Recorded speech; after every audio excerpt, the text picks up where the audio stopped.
La historia política de Mendoza tiene un hecho curioso. Desde la recuperación de la democracia en 1983 hasta hoy, ha tenido 10 equipos de gobierno diferentes, 5 de ellos radicales y 5 peronistas. En esta serie documental, buscamos reconstruir la historia reciente de la provincia a través del testimonio de sus gobernadores. ¿Qué desafíos se enfrentaron? ¿Cuáles fueron sus mayores logros? ¿Qué quedó sin concretar?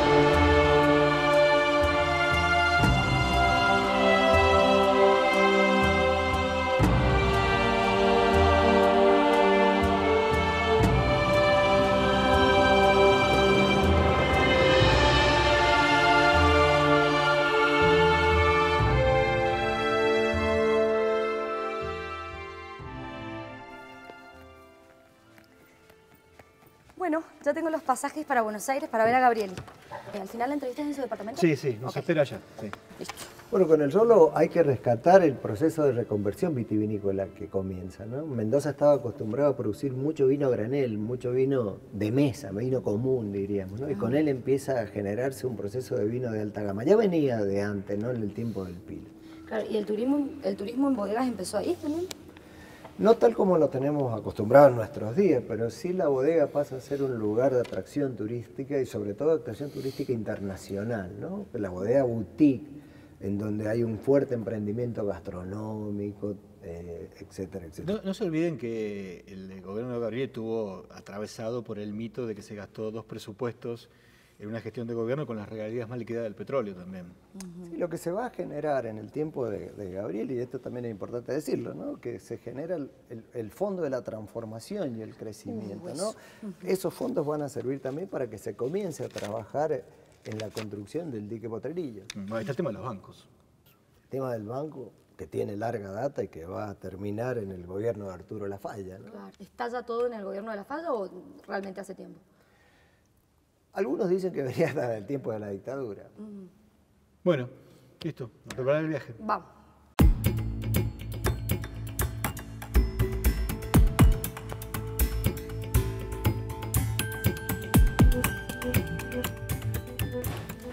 Me gustaría empezar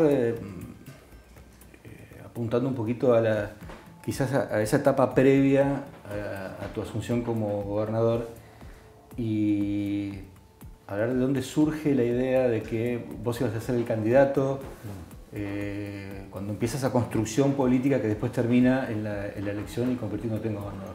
Bueno, la candidatura mía a gobernador tiene que ver con el cargo que yo ocupé antes en el gobierno del Pilo.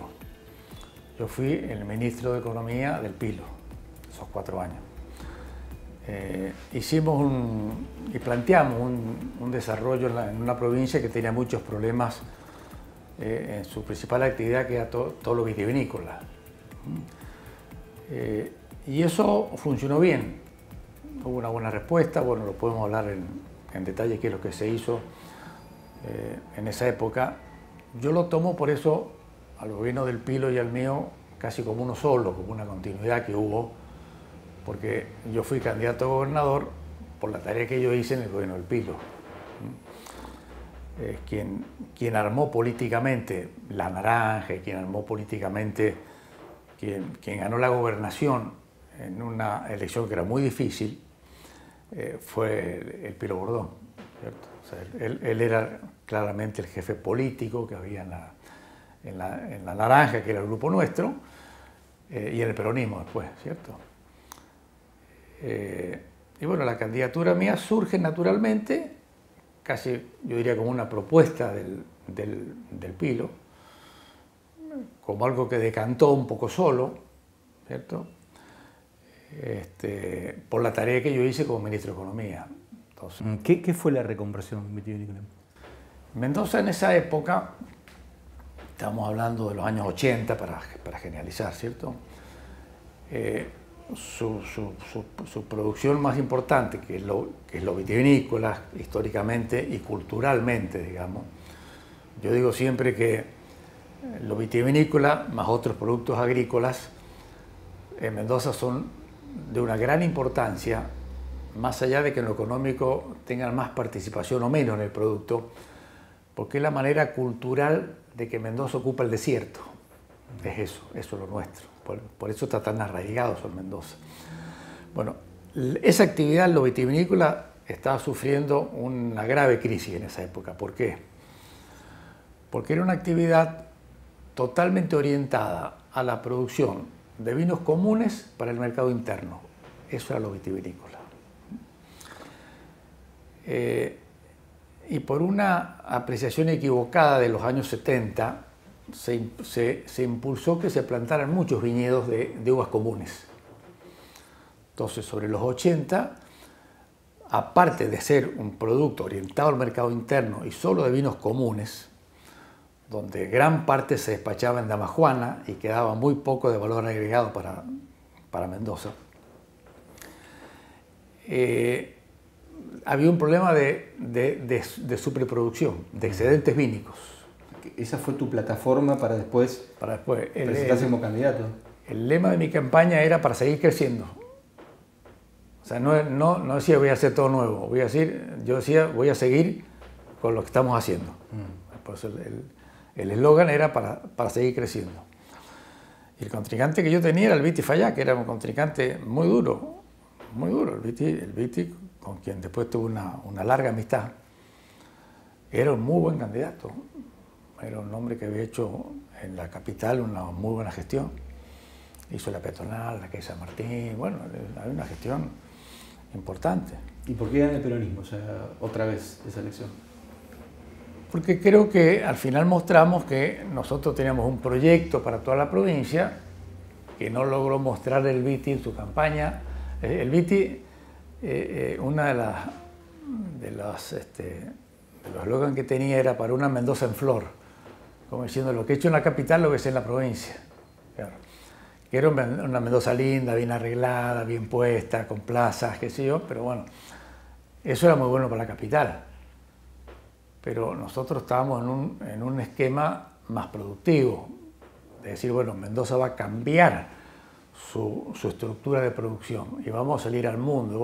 ¿Cuál es el contexto en el que vos asumiste en el 91? ¿Cuál es el contexto social de Mendoza y cuál es el contexto político también de la Argentina? Era complejo porque Menem había asumido en el 89, en el marco de la hiperinflación.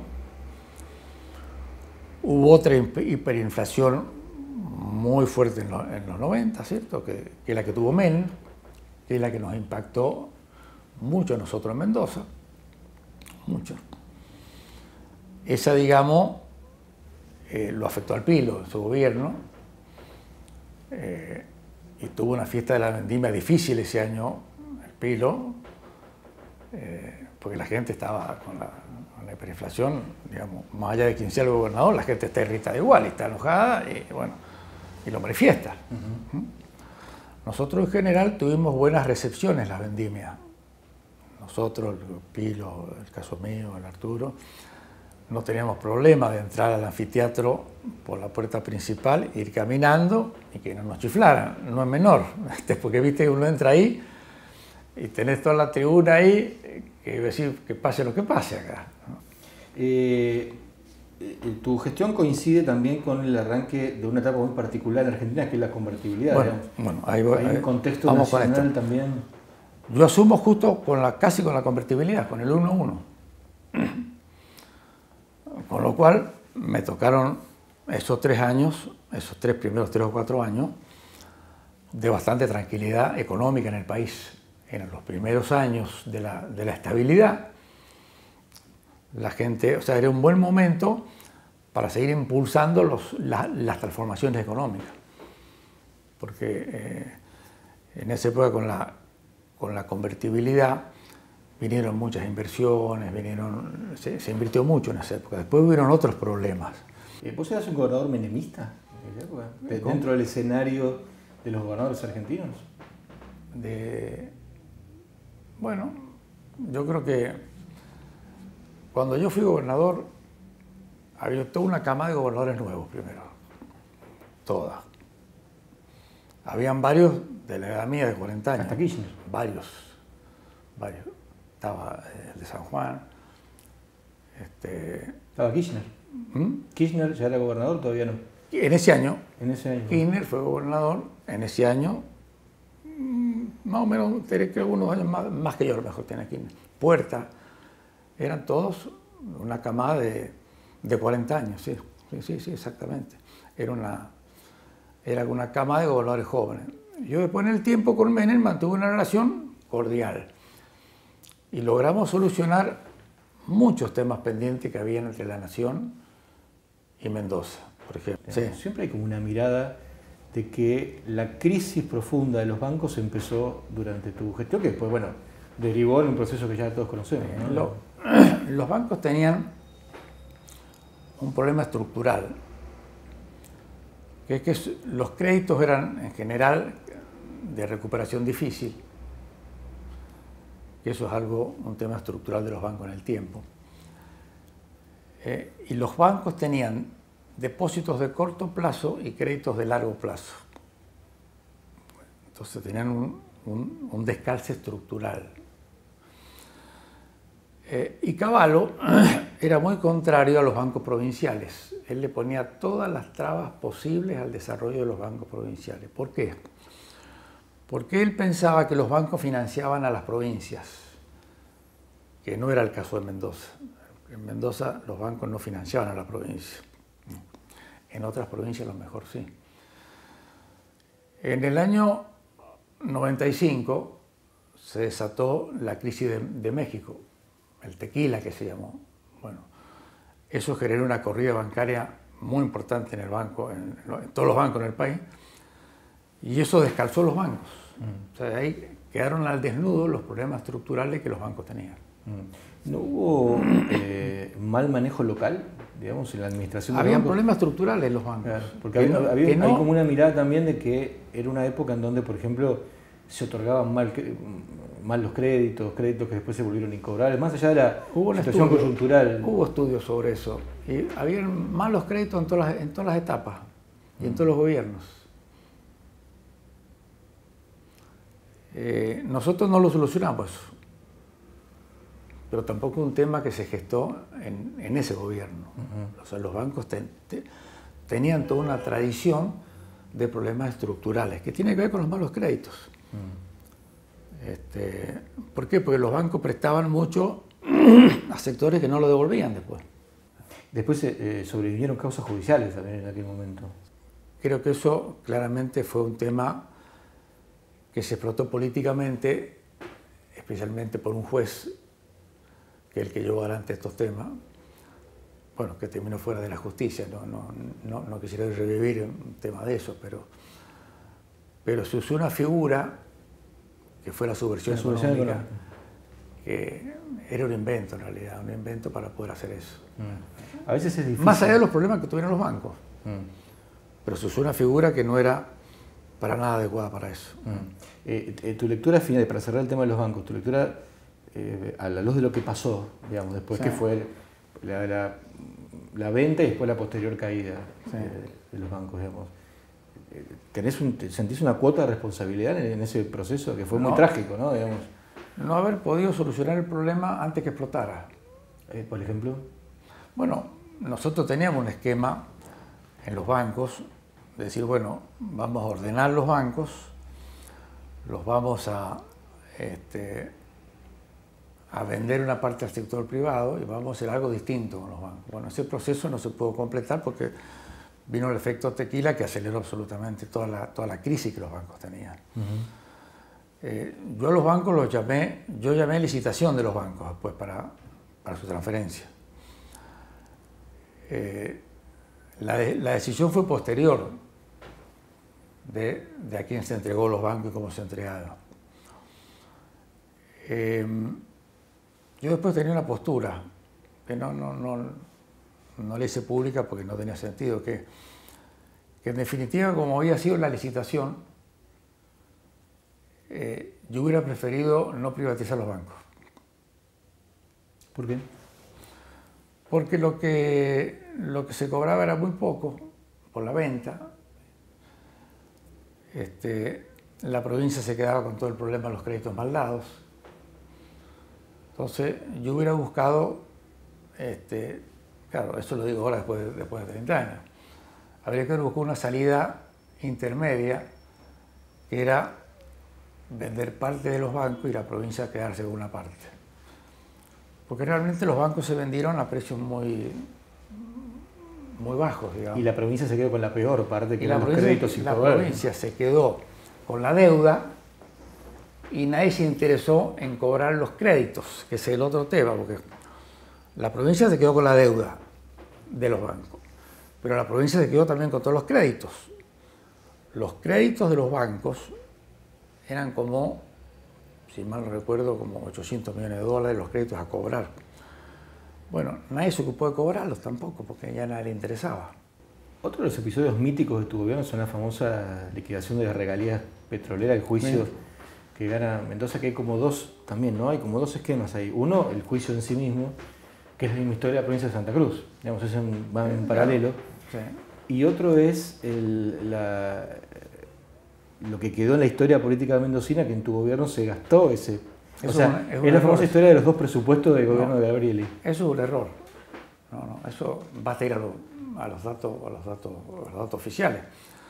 Cuando se cobran en bonos, en títulos. Los títulos se cambian por acciones de YPF, que era el mecanismo. No eran dólares directos, era un mecanismo. Parte había que coparticipar con los municipios, parte se pagaron deudas que había que pagar, que ese era el acuerdo, ¿cierto? Bueno, a la provincia le quedó un neto de como 400 millones de dólares para redondear. Con eso se formó el Fondo para la Transformación y el Crecimiento. Cuando yo terminé mi gestión de gobierno, eso estaba en el Fondo de la Transformación y el Crecimiento. Basta ir a la información oficial del fondo, de la constitución del fondo y de los balances para ver que eso estaba ahí. Después, en el tiempo, y mediante temas legislativos, se afectaron fondos a otras cosas. La provincia decidió afectar fondos a otras cosas, entonces esos 400 se fueron achicando. ¿Durante tu gestión o posterior de tu gestión? Después de mi gestión. Después. Porque eso fue casi al final de mi gestión, todo eso. ¿Y por qué quedó esa historia de los dos presupuestos Bueno, porque la política. Pero yo al término de mi gestión, y eso está en los balances del Fondo de la Transformación, bueno, el Fondo de la Transformación existe hasta el día de hoy. El fondo en su momento quedó con 400 millones de dólares. En el tiempo se afectaron recursos del fondo para otras cosas. ¿Qué te quedó como deuda? Yo creo que el tema, bueno, quedan mil cosas que uno quiere hacer y no puede hacer. Yo creo que el tema de más deuda en el tiempo fue lo que pasó con Guardati en Mendoza. Porque que en democracia desaparezca una persona y no se pueda encontrar, digamos, su cuerpo, ¿cierto? Porque, y tampoco se haya podido aclarar absolutamente qué es lo que pasó, es un déficit. ¿Cómo viviste vos eso? A mí me tocó como gobernador ese tema. La relación, hay que tener en cuenta un tema, la relación entre los gobiernos democráticos y la policía es difícil siempre. Nosotros hasta hacía unos años atrás la policía nos había perseguido a nosotros. A mí me echaron de la universidad, me echaron de donde trabajaba, no podía trabajar en la provincia hasta unos años atrás. Con lo cual, la conducción después nos tocaba conducir eso sin rencores, digamos, para poder conducirlo. O sea, es un tema complejo, ¿cierto? Yo cuando pasó lo de Guardati, yo hablé con el jefe de policía, lo mandé a llamar. Le dije, jefe, ¿qué pasa con esto? Quiero tener información precisa. No, estaba investigando. Mire, jefe, le digo, tiene una semana, le dije, para aclararme el tema. Lo llamé a la semana, le digo, jefe, ¿qué pasó con esto? Me dice, no, estamos viendo, no sé. Bueno, jefe, lo voy a cesantear, voy a nombrar otro jefe. Bueno, lo cesanteé, nombré otro jefe. Le digo, jefe, tiene una semana, le digo. para aclarar este tema, un tema que la policía podrá aclarar qué pasó. La sospecha tuya principal como gobernador era que había sido la policía. Bueno, no mía, de todo el mundo. Pero claro, no había rastros de nada, no había testigos de nada. Y vino la semana el jefe y le dije, jefe, no hemos podido avanzar, estamos viendo, qué sé yo, parece que... Por ahí me dijo uno, parece que Guardati anda por San Juan. Le digo, pero ¿usted se cree que soy tarado? Yo le digo, porque usted es San Juan, Guardati. Fue duro esa relación con la policía mía, tanto que lo cesanteé y nombré de jefe de policía un teniente coronel. Casi una intervención a la policía. Tampoco se logró nada. Con el tiempo, o sea, del lado de la policía, estoy hablando que era lo mío. Después está la investigación de la justicia. Ese es otro resorte, pero quien tiene que auxiliar a la justicia es el Poder Ejecutivo y la justicia, y la policía justamente. Entonces, ¿qué pasaba? Que no teníamos confianza en lo que la policía hacía y si estaba encubriendo o no y a quién. Bueno, desgraciadamente es un tema que hasta el día de hoy nunca se pudo aclarar. Es un peso importante, ¿no? Es un peso personal tuyo ese. Es un peso importante. No haber podido aclarar, si bien no es responsabilidad, no es un tema, no es que fue en medio de una represión policial, fue casi en el marco de un hecho personal, fue todo eso, ¿cierto? Pero bueno, la democracia, uno es el gobernador de toda la provincia, y de todo lo que ocurre. Yo siempre digo, uno cuando es gobernador es el último que decide las cosas.